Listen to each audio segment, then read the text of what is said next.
Bienvenue dans cet épisode 0 du processus Talk. On fait cet épisode simplement pour nous présenter un peu rapidement et puis surtout expliquer ce que c'est le processus Talk, un peu la signification qu'on a mis derrière ce nom et puis pourquoi on en est arrivé là.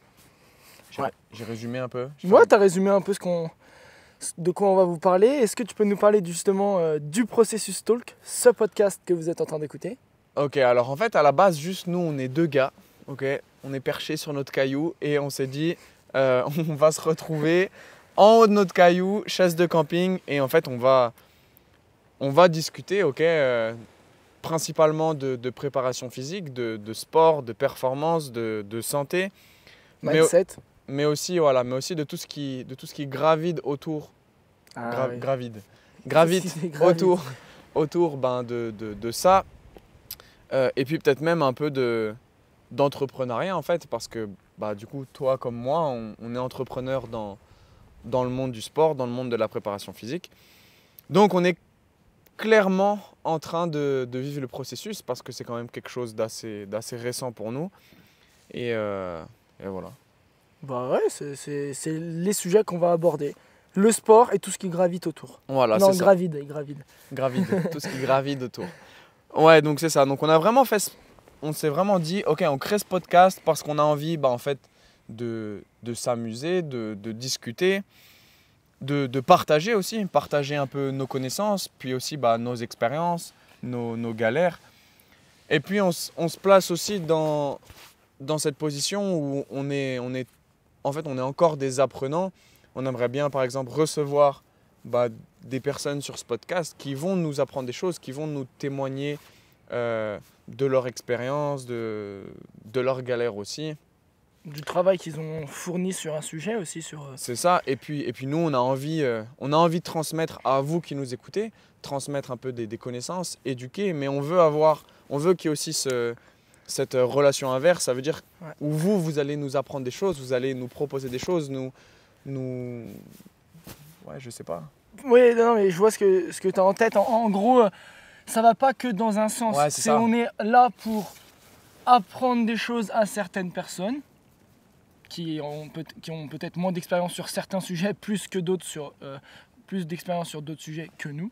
Et inversement, nous apprendre d'autres personnes, de spécialistes, de discussions qui peuvent faire suite au podcast dans la vraie vie ou sur les réseaux sociaux avec vous, même voire que tous les deux, quoi. Donc c'est vraiment un processus, c'est partager, le plaisir de partager pour apprendre. Tout ça pour un même but commun qui est justement apprendre en fait. Ouais, c'est ça, apprendre, progresser, devenir meilleur. Et en fait, ce podcast, c'est un peu notre journal de bord. C'est carrément notre journal de bord même. C'est notre journal de bord et on n'est pas à l'abri que tout ce qu'on est en train de vous dire aujourd'hui ou dans le prochain épisode, que d'ici 10 épisodes ou 2 ou 300 épisodes, en fait, on revienne dessus pour dire « Ah ouais, en fait, là, j'ai dit de la merde » ou « Je suis plus d'accord avec le moi du passé et j'ai évolué, ma vision des choses a évolué là-dessus. » Et je trouve ça important parce que du coup, on se remet en question et que ça fait partie du processus. Ouais. On a déjà cité le mot processus, je ne sais pas combien de fois, mais c'est juste pour dire à quel point ça a du sens pour nous d'appeler ce podcast le processus Talk. Oui, et le mot talk aussi, c'est parce que tout simplement, on n'est pas là pour vous imposer notre vision, on est là pour discuter en fait. C'est ça, c'est du partage, c'est vous et nous et l'intervenant s'il y en a un. C'est vraiment partager chacun notre vision. Et sur ce point que tu as très bien dit, que c'est notre journal de bord, en fait, ça fait partie du processus de savoir des choses à un moment et de se remettre en question sur certaines choses. On pourrait déjà donner certains exemples maintenant. Enfin, moi, j'en ai qui me viennent en tête sur lesquels tu avais une vision des choses dans le passé et actuellement, moi, ma vision a changé. Par exemple, c'est sur le coaching en distanciel. Avant, ça me paraissait impossible. En se penchant dessus, ça me paraît totalement faisable. Donc voilà, le processus, c'est de partir d'un point A, aller vers un point B. Et j'avais noté une petite définition parce que je trouve elle résume bien ce qu'on veut dire dans le terme processus. C'est une série d'étapes ou d'actions coordonnées visant à atteindre un objectif spécifique avec une notion de temps. Ouais, la notion de temps est importante. Et puis ça met bien en lumière que le podcast va évoluer en même temps que nous, on évolue. Et que là, aujourd'hui, je pense qu'on peut parler de notre concept. Notre concept, c'est ça. Pour ceux qui regardent la vidéo, c'est que on prend... Regardez la vidéo. On prend nos 2 chaises de camping. On se retrouve en haut d'un sommet avec une vue un peu comme on a aujourd'hui. Et on discute, ok? C'est vraiment ça notre concept. J'ai perdu le fil. Mais voilà. Il n'y a pas de fil, exactement. Dans cet épisode 0, il n'y a pas de fil. Pourquoi en haut d'un sommet pour discuter? Parce qu'il y a tout ce processus justement avant où il faut qu'on travaille sur notre podcast, qu'on l'écrive un peu, qu'on fasse nos notes pour savoir où on veut aller. Et puis après, il y a tout le côté où il faut gravir un peu le sommet pour qu'on arrive en haut et qu'on lance le podcast. Alors, on n'est pas en train de partir sur de l'alpinisme ou une rando de 4 heures. En tout cas, peut-être pas à chaque épisode. Mais voilà, il y a vraiment quand même tout ce processus pour qu'on en arrive ici, là, dans cet instant présent où on discute. Ouais, c'est le résultat final en fait. La vidéo, le podcast, c'est le résultat final. Mais avant d'en arriver là, il y a des étapes. En fait, c'est comme tout succès. On voit que la face émergée de l'iceberg, mais il y a plein d'étapes à réaliser avant de faire un succès ou de réaliser quelconque tâche. Donc voilà, c'est vraiment le processus qu'il y a derrière. C'est les étapes pour arriver à un objectif spécifique. Et puis dans ce mot processus, pour ceux qui font un peu d'anatomie, le terme processus en anatomie, c'est un relief osseux, c'est une pointe. Par exemple, au niveau des vertèbres, on a les processus épineux. Bref, donc il y a vraiment ce côté pointe. Et nous, c'est ça, notre pointe, c'est le sommet où on se rencontre pour tourner cet épisode du Processus Talk. Justement, on a beaucoup parlé de processus. Ça serait cool qu'on arrête de dire ce mot-là, je pense. Parce qu'ils vont en entendre parler assez du processus talk. Ouais. Mais quelle a été tes expériences, quelles a été tes étapes? Ouais, mon processus. Voilà, ton processus. Bon, on va le dire encore peut-être 1 ou 2 fois. Mais quel a été ton processus pour en arriver là?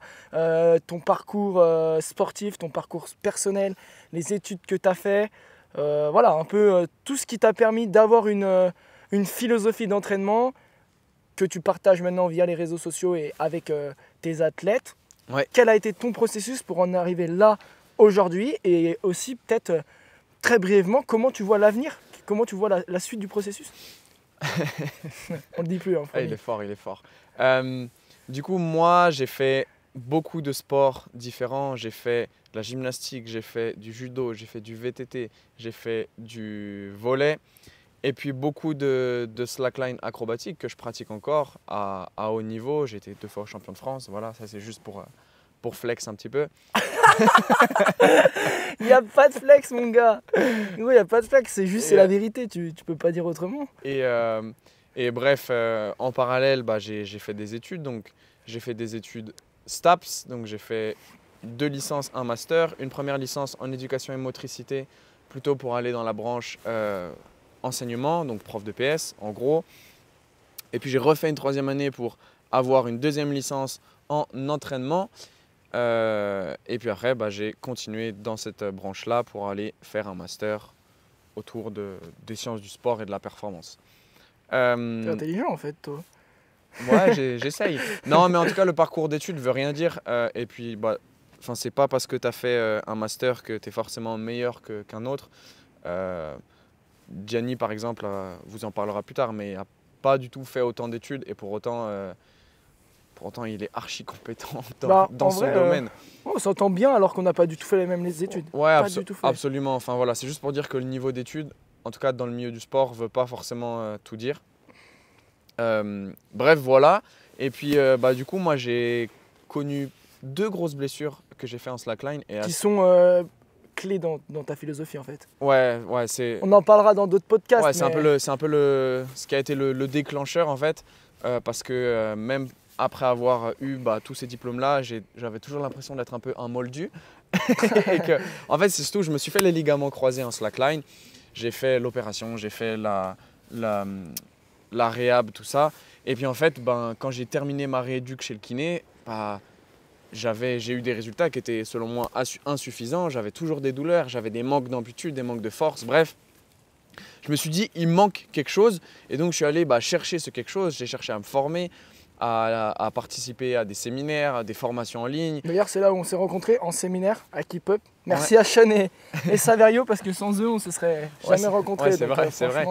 Donc voilà, je suis allé chercher un peu ce qui me manquait. Je l'ai mis en application et j'ai eu des résultats époustouflants. Et à tel point que derrière, je me suis reblessé. Donc je me suis fait une fracture au niveau du coude et j'ai appliqué tout ce que j'avais appris autour du genou. Et puis je l'ai transposé à l'articulation du coude. Et à nouveau, j'ai eu des résultats de malade. Et c'est là que je me suis rendu compte que dans les formations un peu initiales qu'on faisait, il manquait beaucoup de choses. Qu'au final, il n'y a pas beaucoup de principes, mais que les principes, en fait, ils sont fondamentaux dans le domaine de l'entraînement, de la réathlétisation, de la rééducation, de la blessure, de la douleur, bref, toutes ces choses-là. Et puis, j'en suis venu à créer un peu ma philosophie de coaching, mon entité, ma marque de coaching, je ne sais pas comment il faut appeler ça. Du coup, c'est plus jamais faible. Ton coaching, en fait. Ouais, c'est ça, plus jamais faible. Parce que pour moi, ça fait sens à plein de niveaux différents. Et puis, je pense qu'aujourd'hui, dans le monde du sport, de la performance, de la santé, on entretient un peu trop une kinésiophobie, donc une peur du mouvement, et puis un discours nocebo en mode il ne faut pas faire tel mouvement parce que tu vas te faire mal, tu vas te blesser. Je pense que c'est vrai, mais que c'est surtout faux. Parce que, comme je l'ai dit, il y a des principes, je ne vais pas les étaler ici. Parce que sinon on va griller des sujets de podcast. Mais voilà, l'idée c'est à travers ce que j'ai créé, Plus Jamais Faible, que j'ai créé et que je suis encore en train de créer et de développer, c'est le processus, c'est d'encourager les gens à être moins craintifs quant au fait de bouger. Et puis en fait, même au-delà de ça, que bouger c'est important pour être en bonne santé, pour améliorer ses douleurs, récupérer d'une blessure. Et puis au-delà de ça, moi je veux aider les gens à être plus performants dans leur quotidien. Parce que je pense qu'il n'y a rien de pire qu'au final que le doute, que douter de ses propres capacités et se sentir performant dans ce qu'on entreprend. Ça permet d'avoir un peu plus confiance en soi et voilà. Je pense que j'ai bien résumé le truc. Toi du coup, Gianni, ça a été quoi tes étapes de vie pour qu'on en arrive là à tourner ce podcast? Un truc qui déjà nous est commun, c'est le sport, la pratique de différentes activités physiques. Pareil, moi j'ai pratiqué énormément d'activités physiques étant petit, pas mal de sports collectifs, foot, handball. Après j'ai pratiqué un peu des arts martiaux, enfin un art martial, la capoeira. Ouais. Voilà, qui m'a apporté beaucoup de variabilité de mouvement et franchement ça a été top dans ma jeunesse.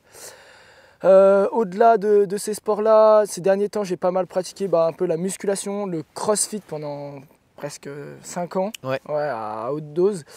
Et là, actuellement, je pratique énormément le trail, le running, le cyclisme, tout ce qui est sport outdoor, sport d'endurance. Là, l'hiver arrive, le ski de fond aussi.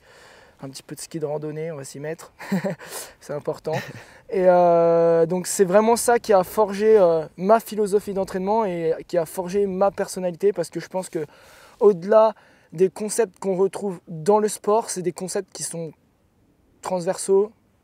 Oui, c'est comme ça qu'on dit. Qu'on retrouve dans la vie, quoi. Ouais, c'est des concepts qu'on retrouve dans la vie, mais des fois tu fais face à des épreuves dans la vie de tous les jours que tu sais comment les surmonter grâce au sport en fait, parce que tu as rencontré des difficultés dans ton sport. Donc voilà, c'est vraiment ce qui m'a forgé. Au niveau de mes études, rien du tout d'exceptionnel, hein. J'ai juste fait un BPGEPS en 1 an et s'il faut que je sois franc, ça m'a rien apporté à part être dans la légalité d'avoir un diplôme. Okay. Non mais il faut être franc au bout d'un moment. Donc voilà. Donc pour avoir ces compétences, si je puis dire, je me forme par moi-même. De mon plein gré plutôt, c'est une obligation que je m'impose et parce que aussi j'aime ça, apprendre en fait, juste essayer d'être plus compétent, d'avoir un maximum d'informations, un maximum de connaissances pour venir en aide aux personnes qui ont besoin de mon expérience et de mon expertise en tant que préparateur physique, évidemment en restant dans mon domaine de compétences. Donc pareil, séminaires, formations en ligne, webinaires, En vrai, il y a un outil qui est gratuit et qui est super bien, YouTube, il faut juste l'utiliser à bon usage. Enfin voilà, un peu ce genre de choses, écouter pas mal de podcasts, prendre des notes, rechercher par soi-même sur différents sujets. En fait, juste apprendre. Et si t'aimes apprendre, t'aimes travailler, ça va se faire naturellement. Donc voilà, c'est comme ça que j'en suis arrivé ici. Rien d'exceptionnel. Je dis pas qu'il faut pas faire d'études. Je pense que c'est un bon point de faire des études. Ça peut t'apporter une rigueur de travail et t'apporter les grandes bases.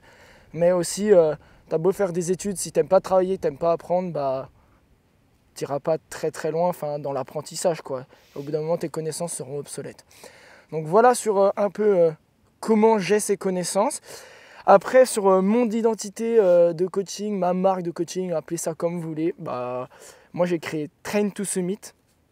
En fait, j'ai créé Train to Summit tout simplement pour venir en aide aux sportifs d'outdoor qui ne progressent plus ou qui s'entraînent sans trop savoir comment ils s'entraînent. Mon but, c'est vraiment d'éduquer l'athlète à savoir ce qu'il fait. Pas juste s'entraîner, mais à savoir ce qu'il fait. Donc voilà, j'ai créé Train to Summit. Puis aussi pourquoi il le fait. Pourquoi il le fait, ouais, pourquoi il le fait, dans quel objectif, dans quel but et comment arriver à cet objectif concrètement. Et aussi que ce soit cohérent, quoi. Cohérent dans le temps, parce que un mois d'entraînement c'est bien, 6 mois c'est bien, 1 an c'est bien, mais dans 10 ans tu fais quoi?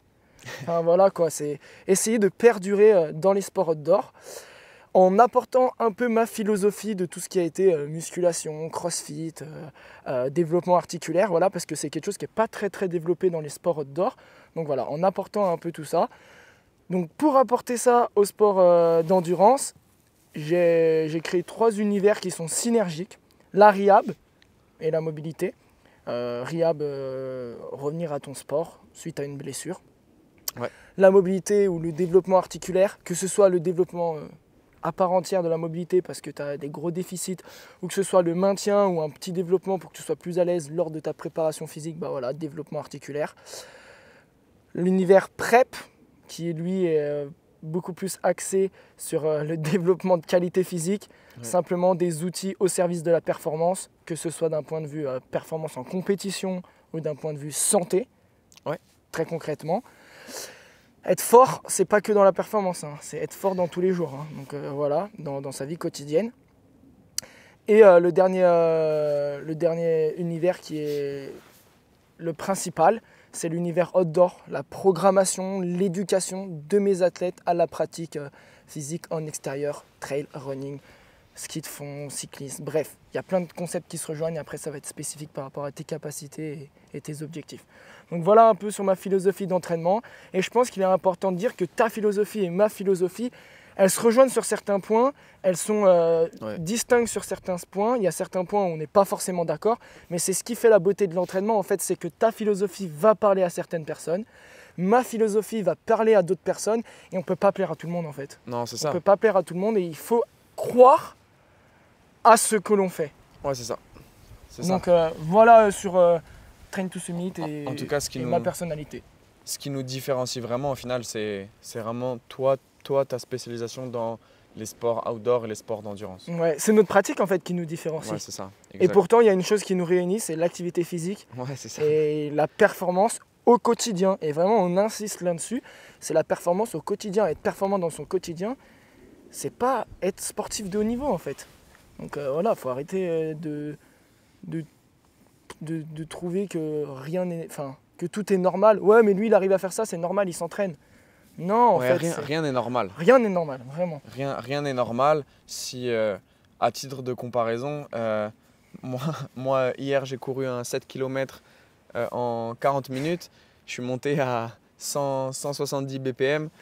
Giannis, il le fait, il est à 130, à la même allure. Ouais, mais si on prend ça sur la gym, c'est pareil. Donc voilà, si on prend, voilà, exactement. Je te suivrai jamais sur une séance de gym, je fais pas un quart. L'acrobatie ou peut-être même la force. Ouais, la force aussi. Donc en final, il y a rien qui est normal. La seule chose qui est normale, c'est le processus. Et c'est exactement là où on t'emmène dans ce podcast, c'est dans notre processus. Parce qu'au final, ce qu'on espère, c'est pouvoir aider des gens, inspirer un peu des gens et puis surtout apprendre. Apprendre parce que, je l'ai peut-être déjà dit, mais ce qu'on va apprendre aujourd'hui, ce qu'on va transmettre aujourd'hui, on va peut-être revenir dessus demain ou dans un an et on va dire non en fait, aujourd'hui c'est plus notre vérité. Donc voilà, je pense qu'on a bien fait le tour. Le plaisir d'apprendre, non, le plaisir de partager pour apprendre. Ouais, c'est exactement ça, c'est exactement ça. Voilà, c'est ça le processus talk, c'est ça notre concept. Encore une fois, regarde la vidéo parce que le paysage est sympa. Et puis, ce qui est super cool, c'est qu'on voit un peu le paysage changer en même temps qu'on parle. Tu vois les nuages bouger. Bref, moi j'ai regardé un peu les aperçus. C'est joli. C'est incroyable, c'est incroyable. Oublie pas de mettre 5 étoiles. Ça nous donne de la force, ça nous référence, ça nous fait connaître. Encore une fois, ça nous permet de partager de l'information, de permettre à certaines personnes d'apprendre et pourquoi pas nous d'apprendre certaines choses. Absolument. Totalement même d'apprendre certaines choses. Donc voilà, partagez, partagez, partagez. Et merci à vous d'écouter. J'espère que les prochains épisodes vous plairont sur les différents sujets. Si vous avez des sujets... Ouais, des suggestions à nous faire, de sujets qu'on pourrait traiter, dont on pourrait discuter. On est ouvert, posez-nous les questions, faites-nous les réflexions positives ou négatives, tant qu'elles sont constructives, exactement. On les prend, c'est sûr. Et voilà, merci de nous écouter. Et puis, au prochain épisode. Le premier épisode qui sera sur...